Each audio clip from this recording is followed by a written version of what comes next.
कूजन्तं राम रामेति मधुरं मधुराक्षरम् आरुह्य कविता शाखां वन्दे वाल्मीकिकोकिलम्। वाल्मीकिर्मुनिसिंहस्य कवितावनचारिणः शृण्वन् रामकथानादं को न याति परां गतिम्। यः पिबन् सततं रामचरितामृतसागरम् अतृप्तस्थं मुनिं वन्दे प्राचेतसमकल्मषम्। गोष्पदीकृतवारीशं मशकीकृतराक्षसं रामायण महामालारत्नं वन्दे नीलात्मजम्। अञ्जनानन्दनं वीरं जानकी शोकनाशनं कपीशमक्षहन्तारं वन्दे लङ्काभयङ्करम्। भवतां समेषां श्रीमद्वाल्मीकि रामायण पारायणोपक्रमे हार्दं स्वागतम् अभिनन्दनं च। इदानीं बालकांडस्य 44 सर्गः आरभ्यते।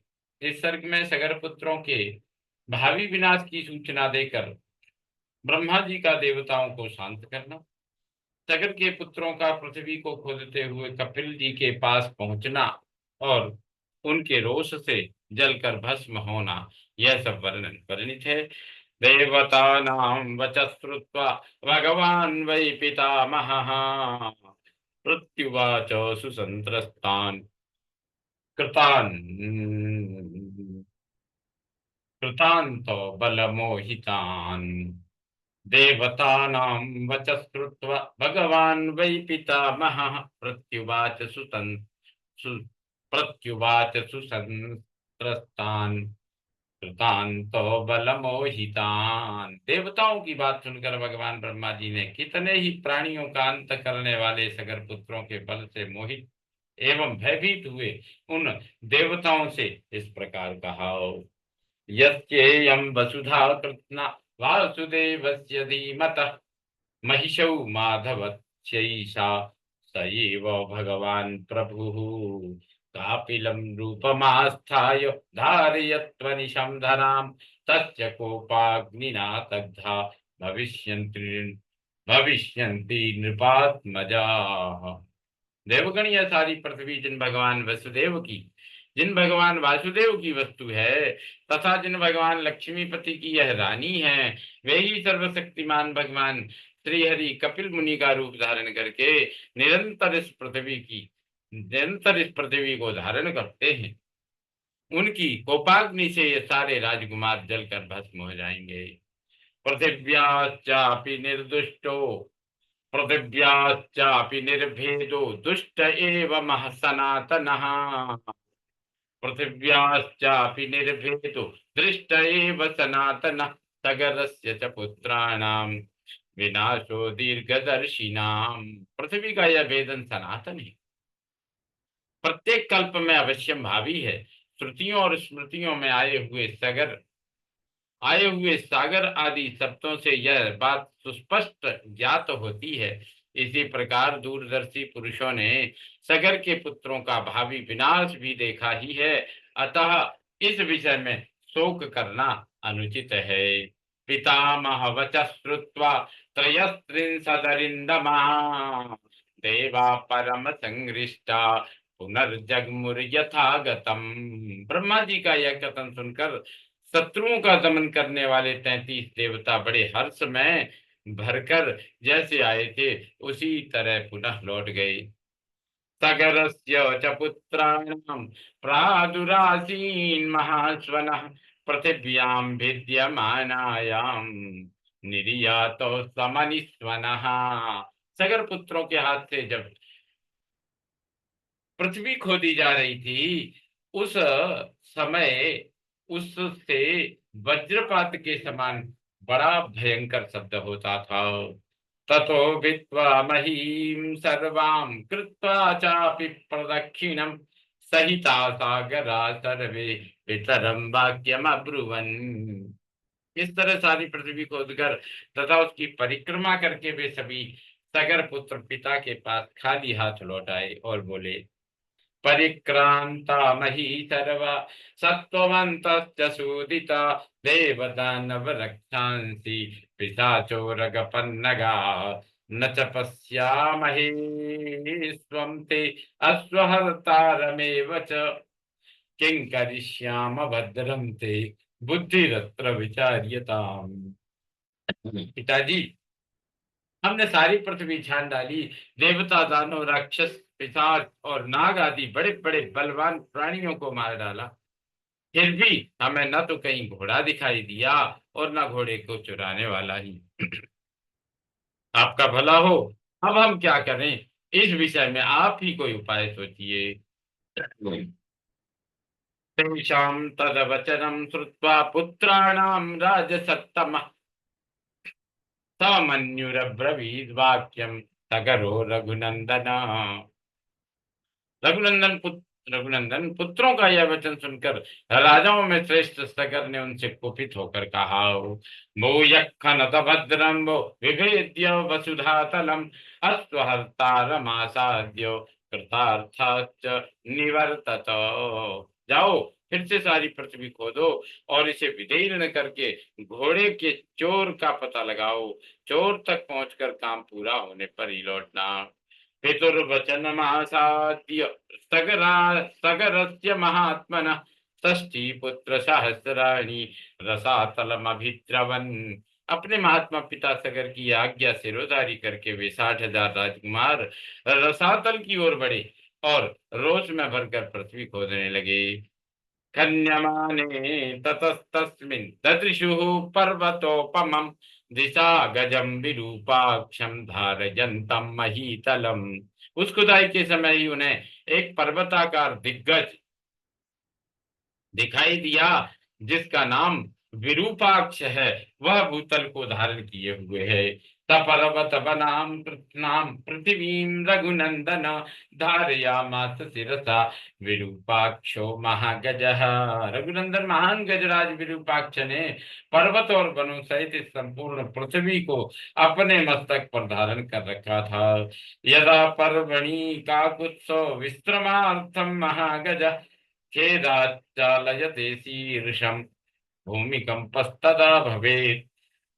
काकुत्स, वह महान दिग्गज जिस समय थक कर विश्राम के लिए अपने मस्तक को इधर उधर हटाता है था, उस समय भूकंप होने लगता था। तेतम प्रदक्षिणं कृत्वा दिशापालम महागजम मानयन्तो हि ते रामो जगमुर्भित्वा रसातलम। श्री राम पूर्व दिशा की रक्षा करने वाले विशाल विशाल गजराज विरूपाक्ष की परिक्रमा करके उसका सम्मान करते हुए वे सगर पुत्र रसातल का भेदन करके आगे बढ़ गए। ततः पूर्वां दिशां भित्त्वा दक्षिणां विविदुः पुनः दक्षिणस्यामपि दिशि सदृशुस्ते महागजम्। पूर्व दिशा का भेदन करने के पश्चात वे पुनः दक्षिण दिशा की भूमि को खोदने लगे। दक्षिण दिशा में भी उन्हें एक महान दिग्गज दिखाई दिया। महापद्मं महात्मानं सुमहत् पर्वतोपमं शिरसा धारयन्तं गां विस्मयं जगमुरुत्तमम्। उसका नाम था महापद्म। महान पर्वत के समान ऊंचा हुआ विशाल काय गजराज अपने मस्तक पर पृथ्वी को धारण करता था। उसे देखकर उन राजकुमारों को बड़ा विस्मय हुआ।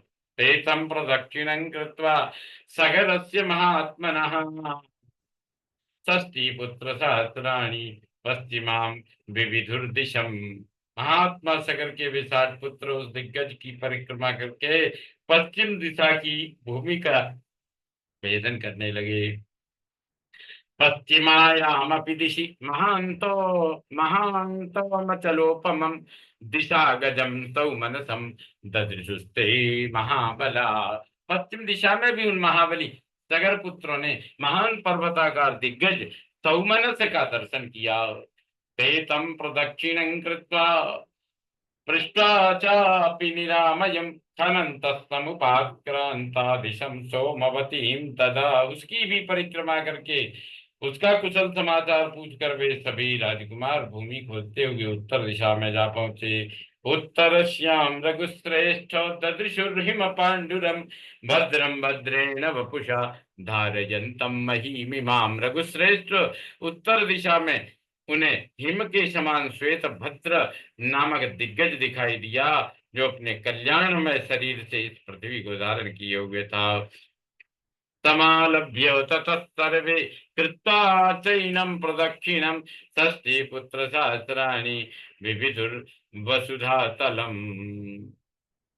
उसका कुशल समाचार पूछकर राजा शकर के वे सभी 60,000 पुत्र उसकी परिक्रमा करने के पश्चात भूमि के भूमि खोदने के काम में फिर पुनः लग गई। तथा प्रागुत्तरां गत्वा सागरा प्रथितां दिशं शेषादभ्यखनन् सर्वे रोषादभ्यखनन् सर्वे पृथिवीं सगरात्मजाः।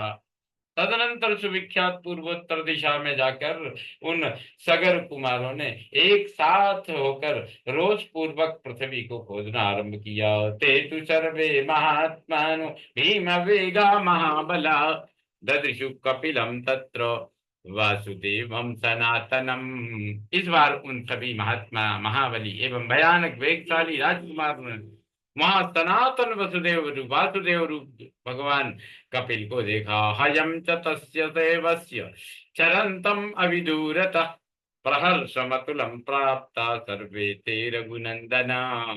राजा शकर के यज्ञ का वह घोड़ा भी भगवान कपिल के पास ही चल रहा था। रघुनंदन उसे देखकर उन सबको अनुपम हर्ष प्राप्त हुआ। तेतम यज्ञहनम ते तब ते तम यज्ञहयं दृष्ट्वा ते तम यज्ञ हनम ज्ञात्वा क्रोध पर्याकुले क्षणा खनित्रलांगलधरा नाना वृक्ष शिलाधरा। भगवान कपिल को अपने यज्ञ में विघ्न डालने वाला जानकर उनकी आंखें क्रोध से लाल हो गईं। उन्होंने अपने हाथों में खेती हल और नाना प्रकार के वृक्ष एवं पत्थरों के टुकड़े ले रखे थे। अभ्यधावंत संक्रुद्धा तिष्ठ तिष्ठेति चाब्रुवन् अस्माकं त्वं हि तुरगम यज्ञं हतवानसि दुर्मेधस्तुम ही प्राप्तान विद्धि न सगरात्मजान। वे अत्यंत रोष में भरकर उनकी और छोटे और वे अत्यंत रोष में भरकर उनकी ओर दौड़े और बोले, अरे खड़ा रह, तू ही हमारे यज्ञ के घोड़े को यहाँ चुरा लाया है दुर्बुद्धे।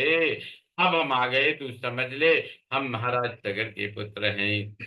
श्रुत्वा तदवचनं तेषां कपिलो रघुनंदनो रोषेण महताविष्टो ओंकारम अकरोत् तदा। रघुनंदन की बात सुनकर भगवान कपिल को बड़ा रोष हुआ और उस रोष के आवेश में ही उन्होंने मुंह से उनके मुंह से एक हुंकार निकल पड़ी। ततस्तेना प्रमेयेन कपिलेन महात्मना भस्म राशि कृता सर्वे काकुत्सव सगरात्मजा।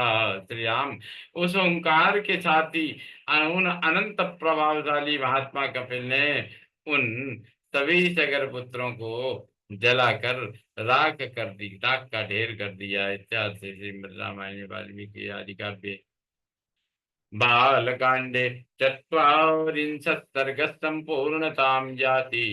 ओम पूर्णमदः पूर्णमिदं पूर्णात् पूर्णमुदच्यते पूर्णस्य पूर्णमादाय पूर्णमेवावशिष्यते।